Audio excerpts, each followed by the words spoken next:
Hi.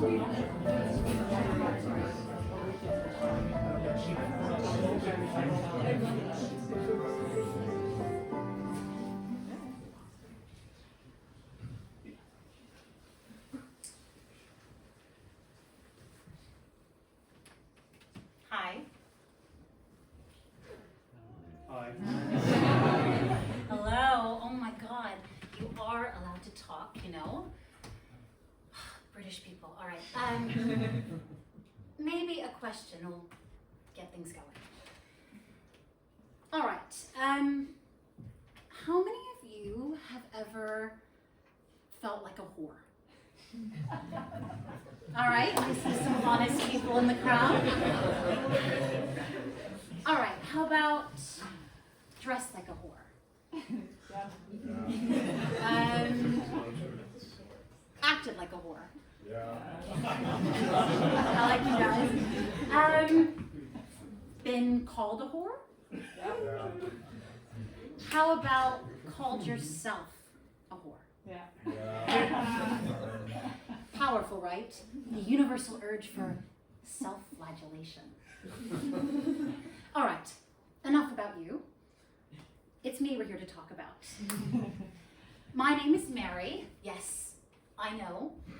Entirely unoriginal, yet enchantingly biblical. And why are all of you here? Well, imagine I'm Circe, and you're all feckless sailors that have been marooned on my shores. Because you're here to be my guinea pigs of sorts. I've written a television pilot, you see, and compiled the most divine of pitch decks.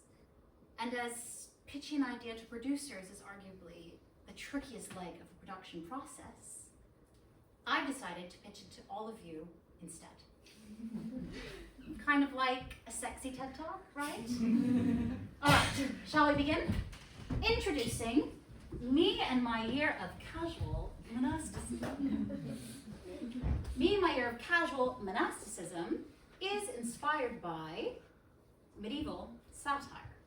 And like most medieval satire, it is raunchy, irreverent, and at some points, tiptoeing towards blasphemy. The piece begins when the main character, Mary, decides to take an unofficial year of monasticism, or celibacy, during her very first year at Cambridge University after a shockingly traumatic first few weeks of term. Pretty fascinating, right?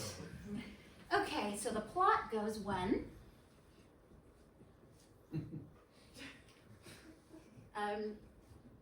okay, that should say something. Maybe the next slide will be a bit more. All right. I guess I should get to the point.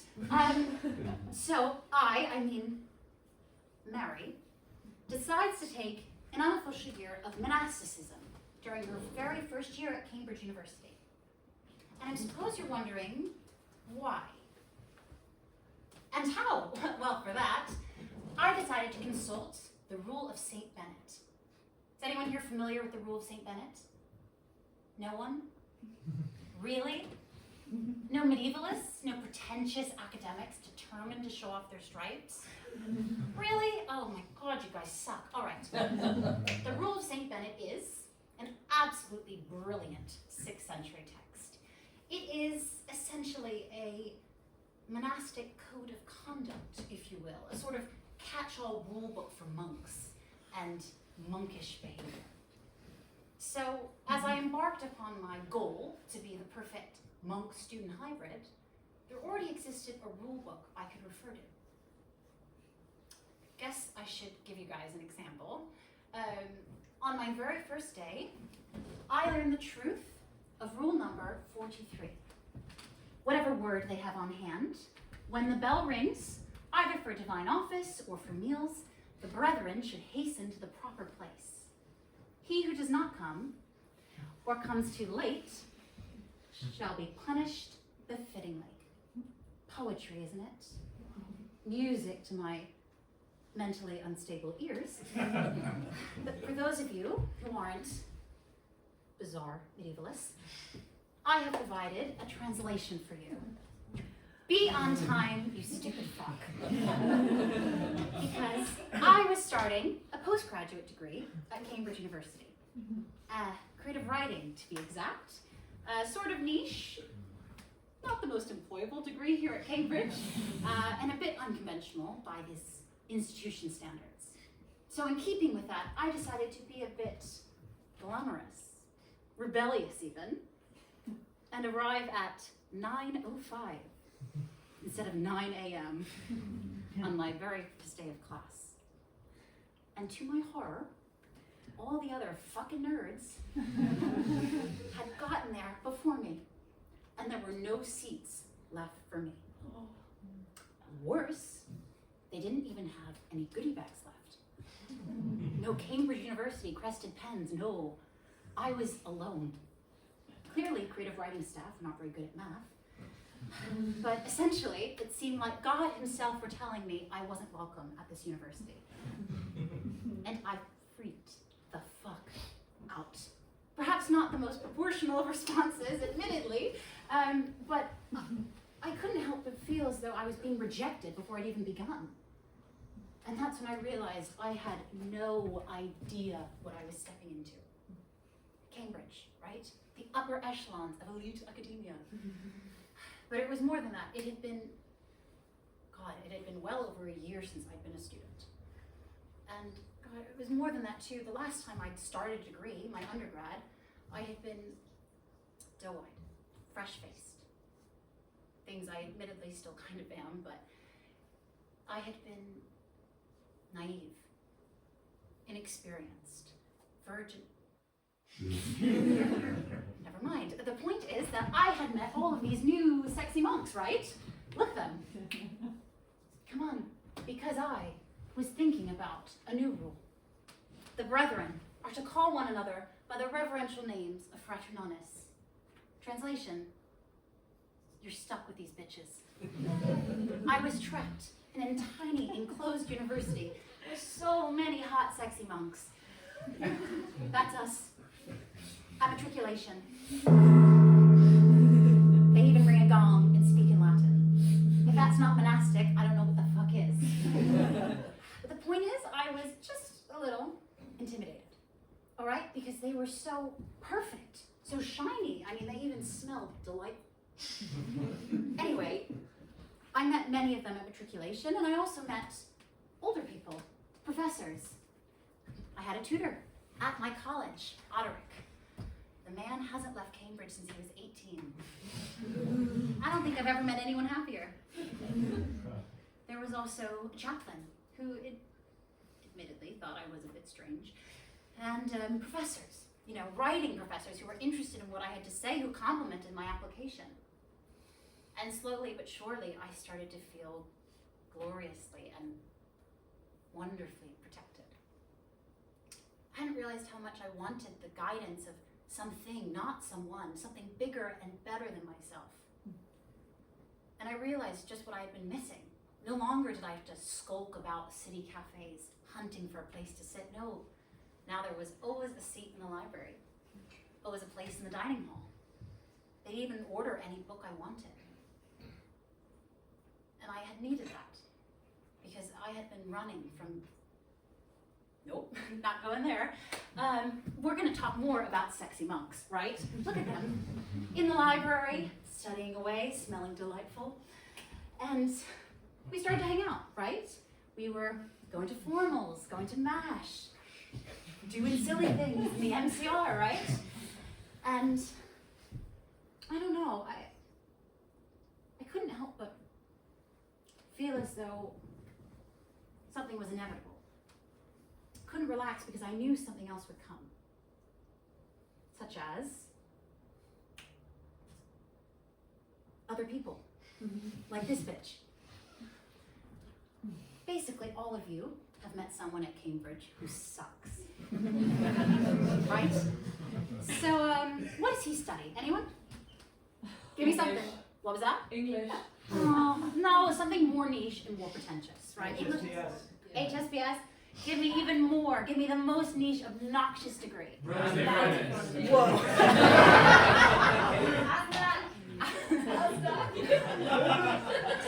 Yes, but only ASMAC if they're studying something relating to like gender and sex and Mother Nature. I actually would put Pan even more in a like land economy category. Yeah. And they study something relating to how the breast of Mother Nature relates to a hill, and they snort copious amounts of cocaine and yet are an eco-ho. That is Pan. I name him Pan for his ability to send people into a panic and horde of loyal satyrs. Put a pin in him for later. Of course, I also met another monk, the average Joseph. Everyone, and I mean everyone knows an average Joseph. He's that one guy at your college who's just slightly too old to be there. With, you know, a gently receding hairline, just a little, and he's always wearing a suit. He's never in the library. And he's always drinking Heineken in the college bar. Not the beer on tap, Heineken in a bottle. That is the average Joseph. What do you guys think he studies? He does, actually. And something relating to like military studies, right? Yeah. He looks a bit like a giant thumb come to life.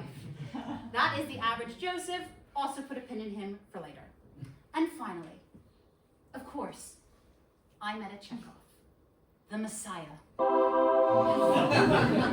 Someone so perfect, so shiny, they could only be a plot device, just waiting on the wall, ready to go off at any time. What do they study? What does a hot person study? History. Anything else? How's that? A lot of Aztec fans tonight, sure. You know, Chekhov studies what you want him to study, because he exists only in our minds. Basically, I had met a lot of interesting people, and I realized that something was inevitable with all these hot, sexy monks, right? We said we were at MASH, we said we were in the MCR, so I realized this. That. Inevitable, right? But, weirdly enough, I wasn't into it. Probably because I was thinking, no, never mind that. You know what, I'm gonna tell you guys a story instead. One day, I was just sitting in the MCR with another monk, a medium sexy monk, not as hot as some of the other monks. And, you know, he was lovely in every single way, right? Smart, friendly, not short, but not tall, and just pretty neutral. An excellent choice, and of course, you know, he went in for that infamous kiss, and I felt my insides boil. I didn't take normal option number 1 and kiss him back. No, I didn't take normal option number 2 and scoot away. No, I took a left turn towards option number 3. And I told this guy that I was gonna live as a monk for a year. I told him, can't kiss me, can't have sex with me, I'm taking a year of monasticism. He understandably looked a bit confused and just said, what? And I doubled down, a bit unhinged, and I asked him, have you read any 12th century poetry? He had not. And I asked him if he knew that these monks that were so celibate had created just the most beautiful work. And I doubled down even further and I said, would Gerald of Wales have sacrificed his writings for a meaningless piece of ass? If he did, we wouldn't have Vita Merlini.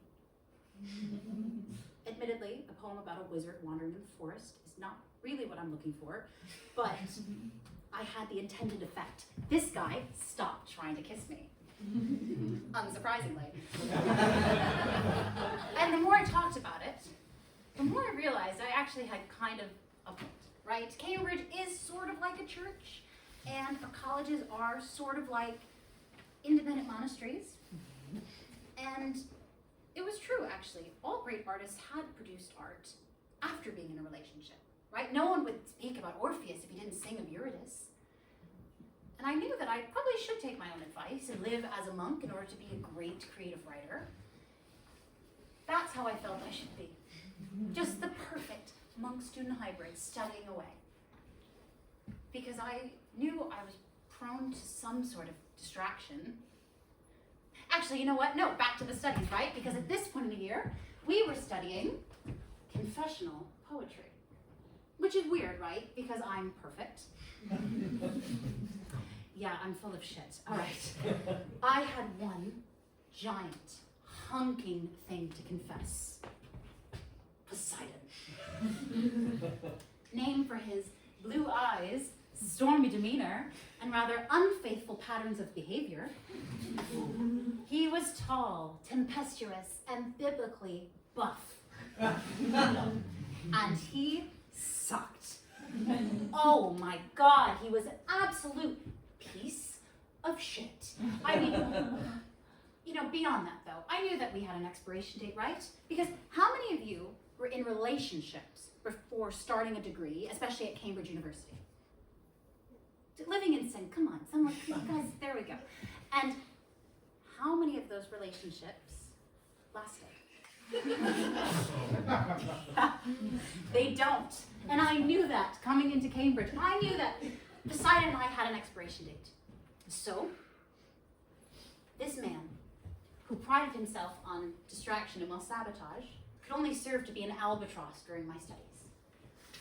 I took my own piece of advice and I dumped that sexy motherfucker 1 week before starting my degree here. And I felt like crap, but I poured it into my writing, right? I created a shit ton of confessional poetry. And I was super proud, right? I had done exactly what I set out to do. I remained focused, didn't get distracted, was single. And I was so proud of this poetry that I wanted to share it with some people. I wanted to share it with people I cared about. So eventually, I found myself sharing it with Poseidon.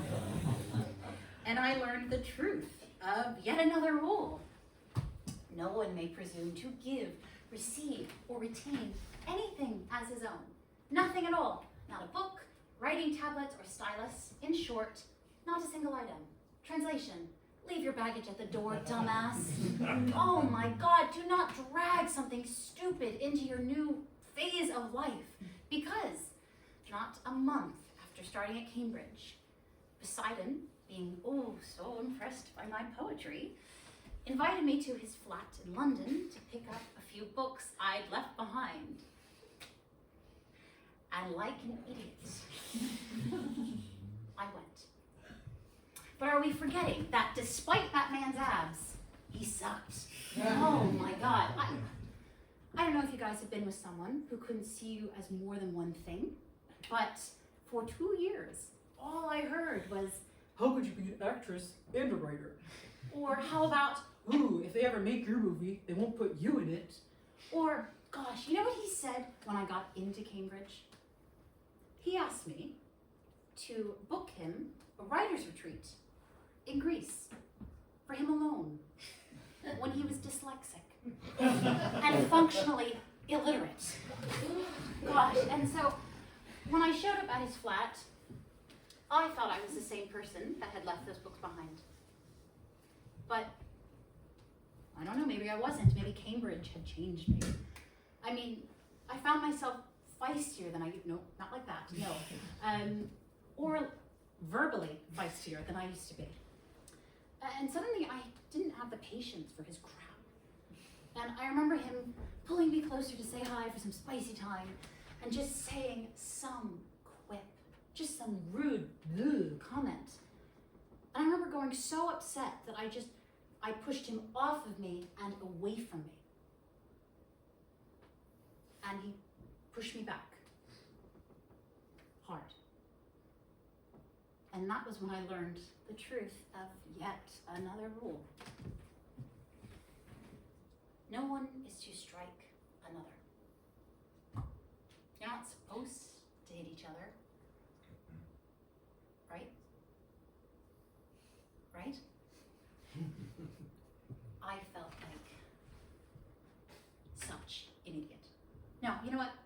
was an idiot because I had crawled out of Poseidon's ocean, right? Like one of those, I don't know, evolutionary creatures from like thousands of years ago.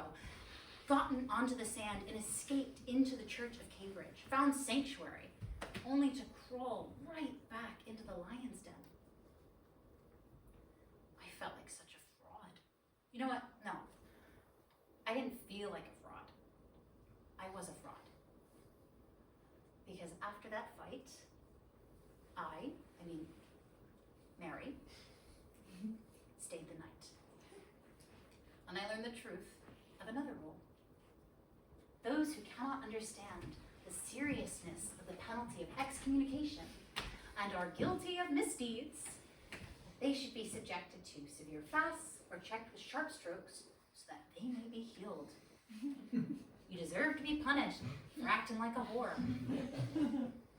And what was worse is that when I walked into Cambridge, oh my God, the shame only compounded because I had no one to talk to. What was I going to go up to those perfect, shiny, sexy monks and say, what, my ex-boyfriend pushed me? No, I had put myself in that position and I realized yet another rule.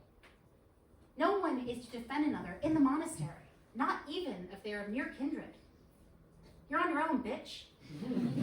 Because I couldn't talk to my mom. She'd absolutely kill me. Besides, I'd already told her I'd broken up with Poseidon weeks earlier. Talk to my dad, I would have needed a Ouija board. My sister thought I went to Oxford. And my grandmother thought I was the devil for pursuing creative writing, the least employable of Cambridge degrees. No, you know what? My family was a non-entity. And all those hot, sexy monks, what was I going to go up to Chekhov with his perfect, gleaming teeth and tell him about my problems? No, Joseph with his suit would just button it up even tighter. But actually then I realized there was one other monk that I wasn't intimidated by, right? Remember this bitch? Pan? Yeah, I went to Pan, my problems, and I don't know if you guys have ever been vulnerable in front of a horny 20-something-year-old boy. And we forget that Pan is a opportunistic motherfucker.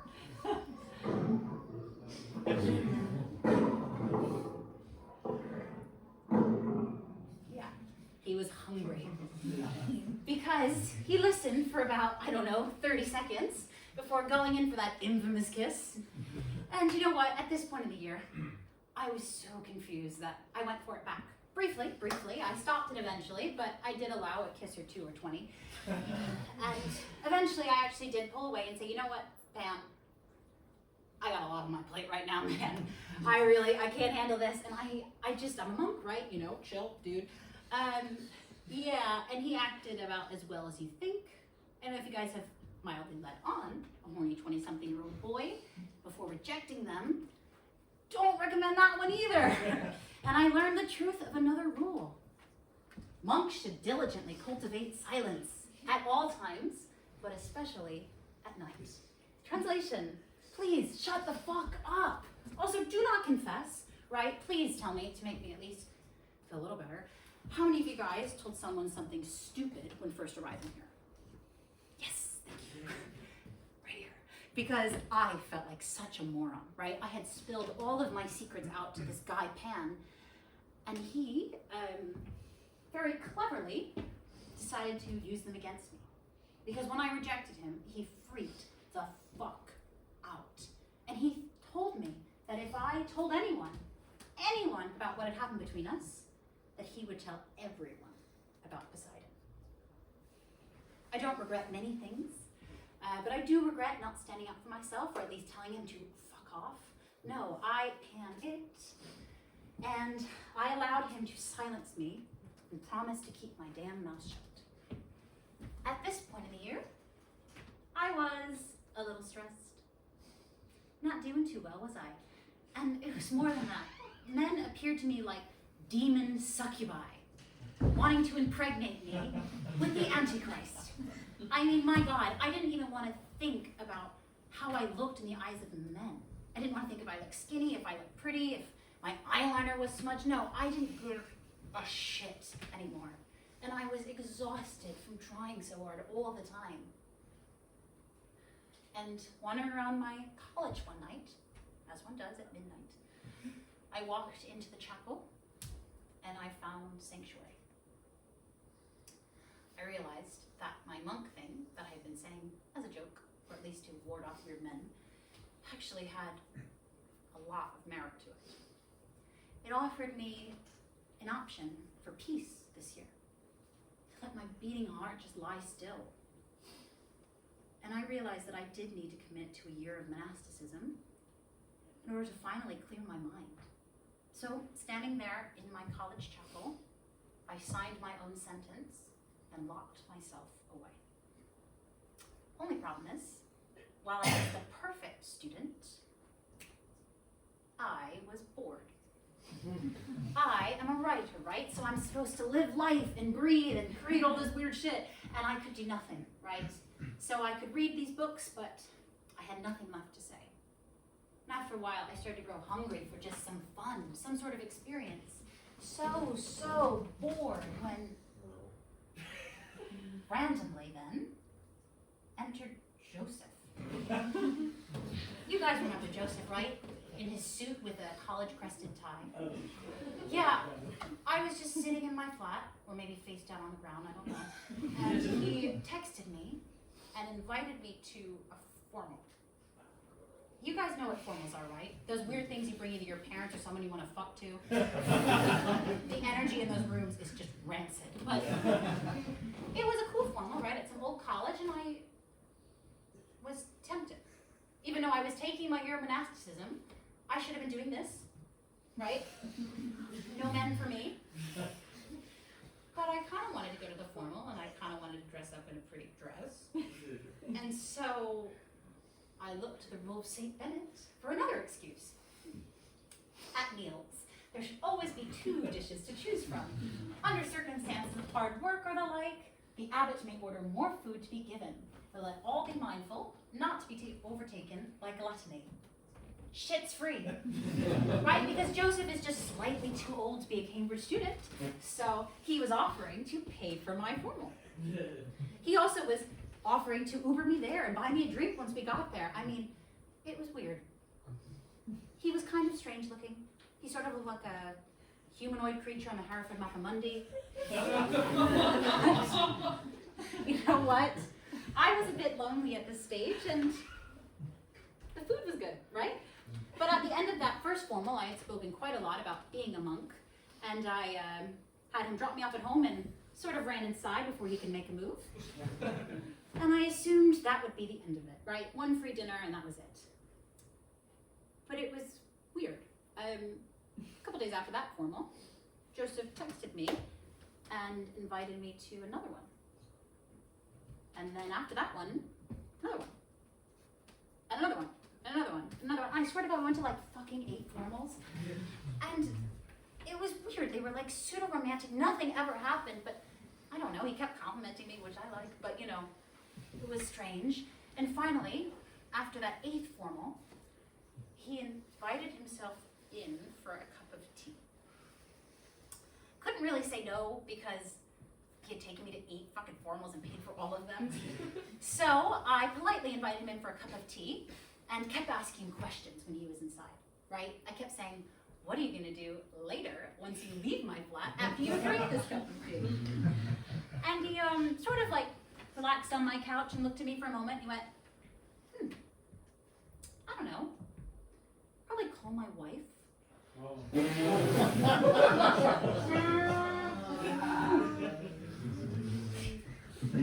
Fucking spit out my tea.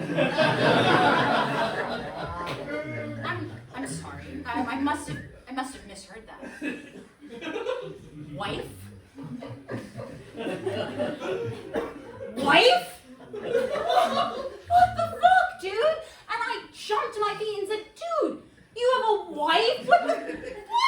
And he went, yeah, I do. And I said, well, wouldn't your wife be upset you've taken me to what? 8 formal dinners and told me I look beautiful at them? What is this?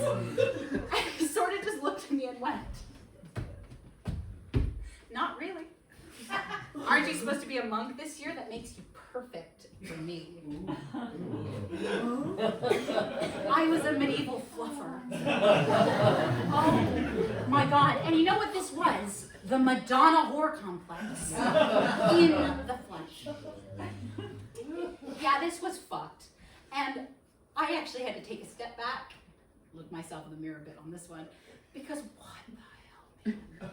Because, okay, while Joseph was a fucking freak of nature,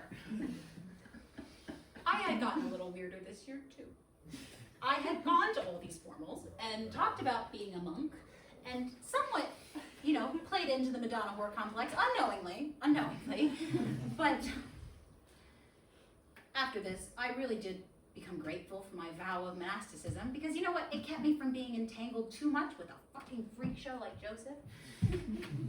And while I thought I was no longer drowning, yes, my head had broken the surface, but my lungs were still filled with Poseidon seawater, and I still could barely breathe. So while Joseph, the average Joseph, was fine, he could have been anyone. Anyone to take me out to dinner, make me feel pretty, give me a compliment or two.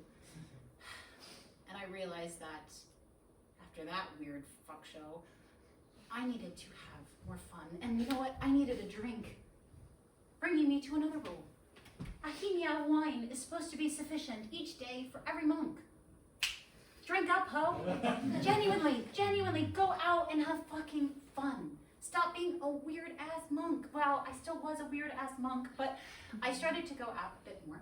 Socialize just a little bit more with all the perfect sexy monks, keeping myself away, right? Because I still was doing my year of monasticism.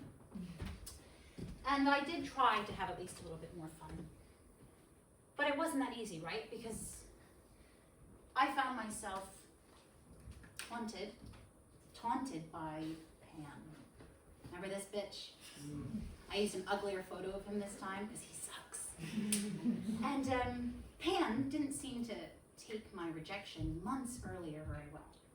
No, I actually went to my college one day in my pigeonhole, and inside of it was a book, a little present from Pan. It was a book about an abusive relationship with a little note that said, might remind you of Poseidon. Yeah, piece of shit. And you know what? I didn't take this one lying down. I actually stood up for myself. I went right to Oderick, and I told him, ooh, this little shit bag put something in my pigeonhole, and I got him in trouble. And you know what? I felt so empowered. And I realized what the point of this year had been. Me and my year of casual monasticism, right? A year of finding my voice, being empowered, and I thought, ooh, what a great concept. It could be a television show, it could be a book, it could be a play. And excitedly, I told everyone about this idea. Can't keep my damn mouth shut. I said, ooh, I took a year of monasticism. I've come up with this casual monasticism idea, and I haven't dated all year, I've been boring. And people kept looking at me weirdly. Not the way all of you are looking at me now. No, like really weirdly. And they kept asking me questions. They kept saying, you haven't dated all year? And I said, no. And they said, you sure? And I said, well, what am I, that hot? What's the problem? And that's when I heard about something Pan had done.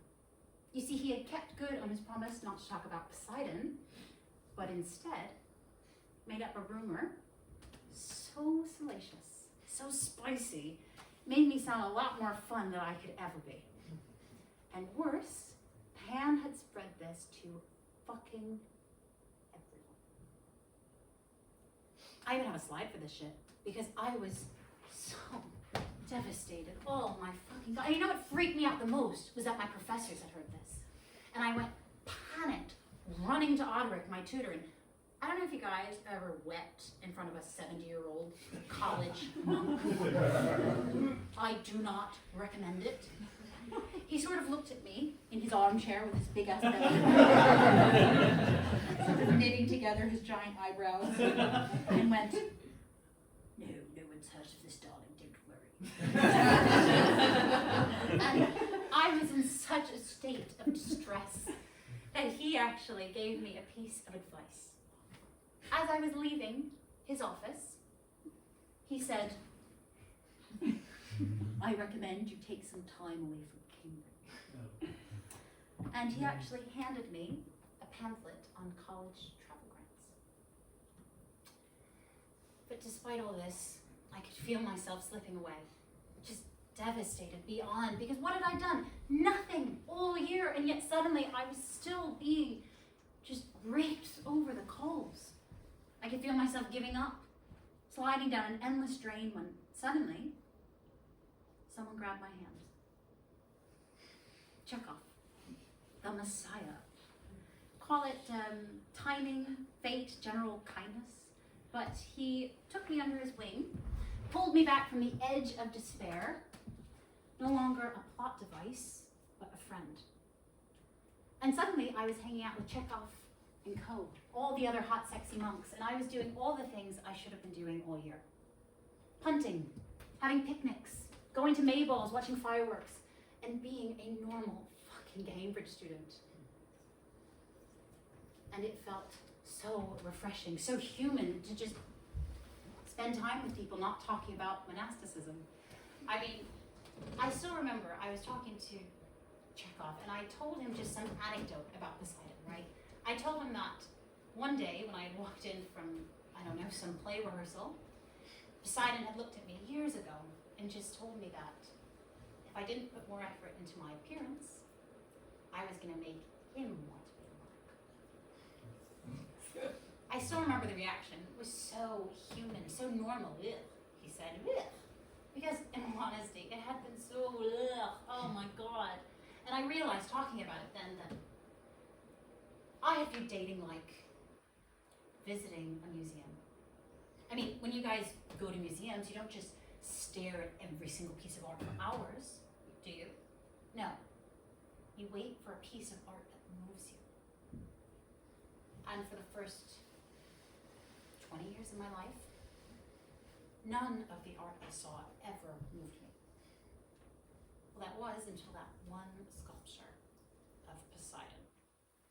And the problem was, for years and years, all I did, every time I went to the museum, was stare at that sculpture, enraptured. And while I did that, I missed all the new art being exhibited, all the new collections, everything I could have learned and grown from. But one day, when I came to Cambridge, I opened a book and I realized that sculpture was a fake. Its art is to cheat. Clear forgery. I actually did end up winning one of those travel grants. And where could I go but Rome? Rome. The seat of Catholicism, the epicenter of monasticism. I mean, I was so excited to go to finally find my medieval destiny, but walking around Rome, I found myself growing frustrated. Not for the first time this year, but gosh, I realized that everything in Rome was either classical or Renaissance. There was nothing medieval left behind. And I saw with my own eyes that everyone had moved on. They had been reborn. And I realized the truth of another rule. In the summertime, the above-mentioned lessons should not be read, but one of the Old Testament should be said by heart instead. You do not need a rule to live. And perhaps this time you realize you must listen to the natural rhythm of your heart instead. Because in Rome, of all places, standing in St. Peter's Basilica, I realized that I had been so terrified of making another bad decision that in reality I made the worst one I could. I punished myself, martyred myself for the sins of others. Because in all honesty, what had I done? Been human. And so, in that basilica, I asked for forgiveness. And I realized, standing there, I needed to step out of my self-imposed dark ages and enter into my own personal renaissance.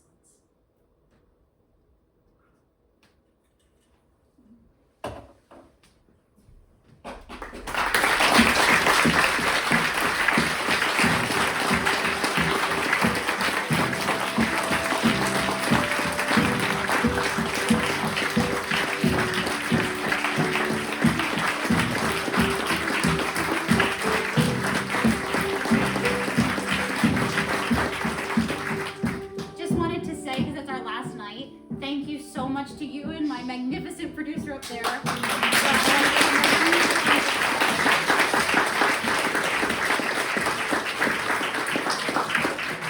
Thank you all for coming, and catch us at the Edinburgh Fringe if you're so inclined. Thank you guys.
Sammy,